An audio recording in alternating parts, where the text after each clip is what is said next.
বন্ধুরা, তখন লাইফস্টাইলে সবাইকে স্বাগত জানাই। আপনারা সঠিকভাবে মাপ নিয়ে সঠিকভাবে কাটিং করে যদি ঠিকঠাক ফিটিংস ব্লাউজ বানিয়ে দিতে পারেন বা ফিটিং ড্রেস বানিয়ে দিতে পারেন, তাহলে আপনাদের কাস্টমারের অভাব হবে না। প্রচুর পরিমাণে কাস্টমার আসবে, একটা কাস্টমার আরও কাস্টমারকে ডেকে আনবে। আমাদের কাছে কিন্তু এইভাবে প্রচুর কাস্টমার রয়েছে। আমরা এই পুজোর সময় প্রচুর পরিমাণে প্রেশার আমাদের, আমরা সবার কাজ নিতে পারিনি। কেন? এই কাজের মধ্যে কথার দামটা সবথেকে বড় জিনিস। আমরা নিয়ে দিতে পারবো না, তাতে হচ্ছে রিলেশনটা নষ্ট হবে। সেই কারণে ওরা অন্য কারোর কাছে বানায় না, আমাদের কাছেই বানায়। কেন? যার কাছে যার বানিয়ে বানিয়ে ফিটিংসটা খুব ভালো হয় তার কাছে ছেড়ে কেউ যেতে চায় না। এই জন্য আমাদের প্রচুর পরিমাণে কাস্টমার রয়েছে। আমাদের সপ্তাহে একদিন করে ক্লাসও করানো হয় কিছু স্টুডেন্টদের নিয়ে। তা আপনারা দেখুন আমি কিভাবে মাপ নিচ্ছি, সঠিকভাবে মাপ ও কীভাবে সঠিকভাবে কাটিং করতে হয় আমরা সেটা দেখাবো। আপনারা দেখুন, চলুন দেখি কীভাবে মাপ নিতে হয়। ফুটের মাপ, এই কাঁধের জয়েন্ট থেকে এই কাঁধের জয়েন্ট অবধি এটা হচ্ছে এই ফুটের মাপ। এখান থেকে এতটা, এই যে কাঁধের জয়েন্টটা দিতে। এবার নেব ওপরের ছাতি, লোয়ার ছাতি যেটাকে বলে। বগলের তলা দিয়ে ফিতেটাকে টেনে এনে এই ভেতরে একটা আঙুল রেখে একদম ফিটিংস করে ব্লাউজের মাপ নিতে গেলে একদম ফিটিংস করে নিতে হবে। এরকম ফিটিংস করে, এই হলো উপরের ছাতি, এটাকে লোয়ার ছাতি বলে। এবার এখান থেকেই আবার ফিতেটাকে টান করে ধরে রেখে ঠিক ব্রেস্টের উপর দিয়ে এখান থেকে এসে আঙুল একটা ভিতরে থাকবে, এটা হচ্ছে আপার ছাতি, একদম ফিটিংস মাপ। এখান থেকে যেখানে কোমরে ব্লাউজ থাকে ব্রেস্টের ঠিক নিচে, এখানে হচ্ছে একদম ফিটিংস করে একটা আঙুল সবসময় ভিতরে থাকবে, এটা হচ্ছে কোমরের মাপ।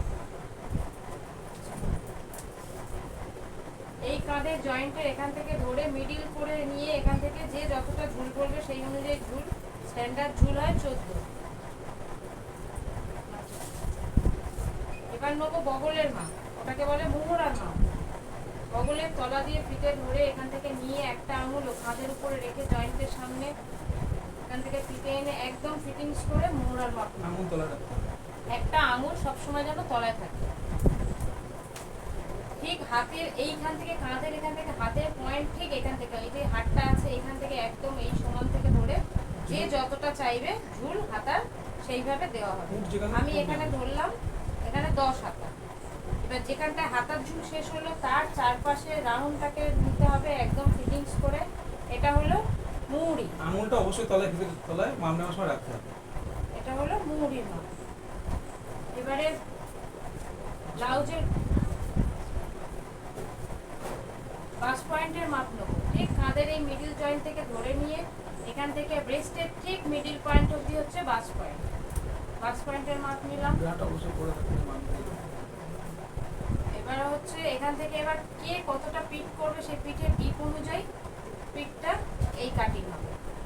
যে যতটা ডিপ করবে সেই অনুযায়ী ডিপের কাটিং হবে।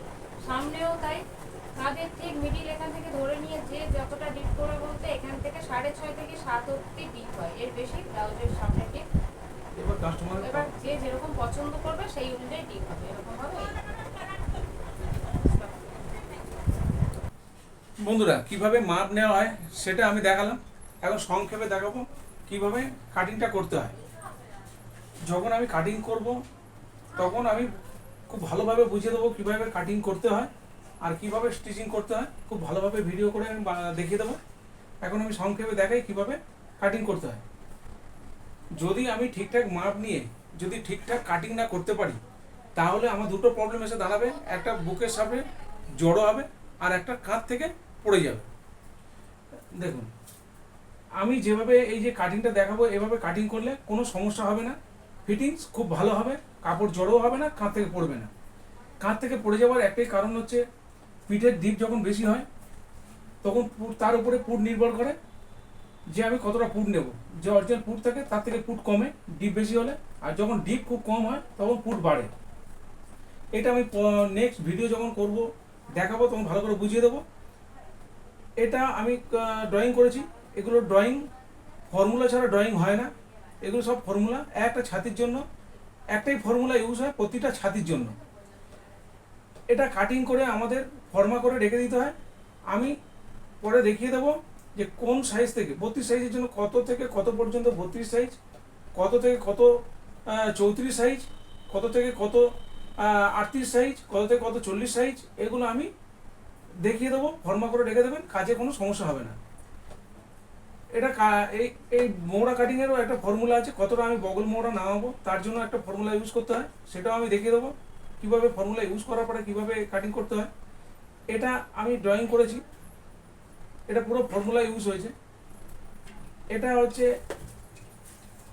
সাইড পিস, এটা বিপ পিস, এটা টেকিং পিস, এটা এল পিস, আর এটা পিছন পার্ট। এই পিসটা বিপ পিস আর টেকিং পিসটা বের করার পরে এটাকে কাপড় যখন কাটবো তখন বাড়তি করে কাটতে হবে আমাকে, তবেই ঠিকঠাক হবে। তা আমি যখন ভিডিও করব তখন অবশ্যই আমি দেখিয়ে দেবো যে কীভাবে কাটিং করতে হয়, খুব ভালোভাবে বুঝিয়ে দেবো। এইভাবে কাটিং করলে কোনো সমস্যার মধ্যে পড়তে হবে না। তা আমার যদি ভিডিওটা বন্ধুরা ভালো লাগে, আপনারা অবশ্যই লাইক কমেন্ট শেয়ার করতে ভুলবেন না, সাবস্ক্রাইব অবশ্যই করবেন, বেল নোটিফিকেশান বেলটি অন করে রাখবেন, যাতে আমি যখনই ভিডিও ছাড়বো আপনাদের কাছে তখনই পৌঁছে যাবে। তা আজকের জন্য টাটা।